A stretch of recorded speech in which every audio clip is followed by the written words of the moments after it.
Hi hello నమస్తే welcome to sauce TV. నేను మీ Shiva. Directors and heroes వీళ్ళిద్దరి మధ్య ఉన్నటువంటి కాంబినేషన్, వాళ్ళిద్దరి మధ్య ఉన్నటువంటి అటాచ్మెంట్స్ ప్రత్యేకించి చెప్పక్కర్లేదు. సో ఒక్కొక్కరికి ఒక్కొక్క బాండింగ్ ఉంటుందన్నమాట. మనం రీసెంట్గా కానీ చూసుకున్నట్లయితే రాజమౌళికి జూనియర్ ఎన్టీఆర్కి ఉన్నటువంటి బాండింగ్ అలాంటిది. అండ్ అలానే కొంతమంది డైరెక్టర్స్కి మంచి బాండింగ్ ఉంటుంది. అంటే ఒకప్పుడు రామ్ గోపాల్ వర్మ, జేడి చక్రవర్తికి లైక్ ఈ విధంగా కొంతమంది డైరెక్టర్స్కి అలా బాండింగ్ కుదురుతుందన్నమాట. సేమ్ అదేటటువంటి బాండింగ్లో ప్రెజెంట్ ఉన్నటువంటి హీరోస్లో ఎవరైనా ఉన్నారు, డైరెక్టర్స్లో ఎవరైనా ఉన్నారంటే ఒకటి నాగ్ అశ్విన్, రెండు విజయ్ దేవరకొండ అని చెప్పొచ్చు. సో ఎవడే సుబ్రహ్మణ్యం సినిమాతో ఇద్దరు కూడా తెరకి పరిచయం అయ్యారనమాట. సో నాని మెయిన్ లీడ్గా వచ్చినటువంటి ఈ సినిమాలో విజయ్ దేవరకొండ కాస్త సైడ్ రోల్లో ఉంటారు, ఒక హాఫ్ అన్ అవర్ మాత్రం సినిమాలో ఉంటారు.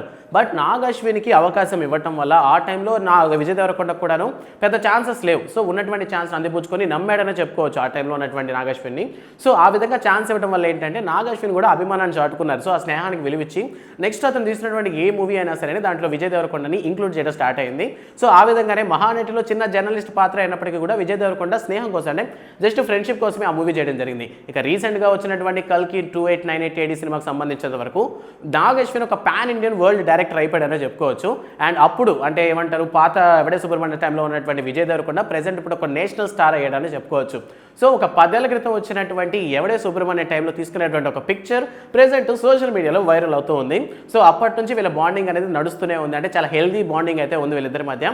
సో ప్రెజెంట్ గానీ మనం చూసుకున్నట్లయితే కల్కి సినిమా కూడా సంబంధించి విజయ్ దేవరకొండకు ఒక క్యారెక్టర్ ఇవ్వడం, ఆ క్యారెక్టర్ బాగుండడం, అంతే కాకుండా డైరెక్టర్ పరంగా కూడా నాగ్ అశ్విన్ 10 ఏళ్ల క్రితం తీసినవి 2-3 సినిమాలు అయినప్పటికీ కూడాను మంచి పేరు సొంతం చేసుకున్నాడు అనమాట.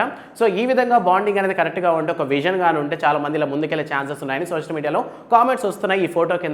సో మీరు ఎవరైనా సరే ఈ ఫోటోను చూస్తున్నారా? సో ఈ ఫోటోలో చూసుకున్నట్లయితే మనకి నాగ్ అశ్విన్ చాలా వేరే గెటప్లో కనిపిస్తాడు అనమాట. అంటే ఇప్పటి వరకు మనం చూసిన గెటప్ వేరు, సో పాత గెటప్లో వేరేలా ఉంటారు. మనకి ఎట్లా అనిపిస్తుంది అంటే దరువు సినిమాలో ఒక చైనీస్ రవితేజ ఉంటాడు కదా, లైక్ ఆ వర్షన్లో అనిపిస్తుంది. సో మీరు ఎవరైనా ఆ ఫోటో చూస్తే మీకు అలానే అనిపిస్తే కామెంట్ సెక్షన్లో చెప్పేయండి.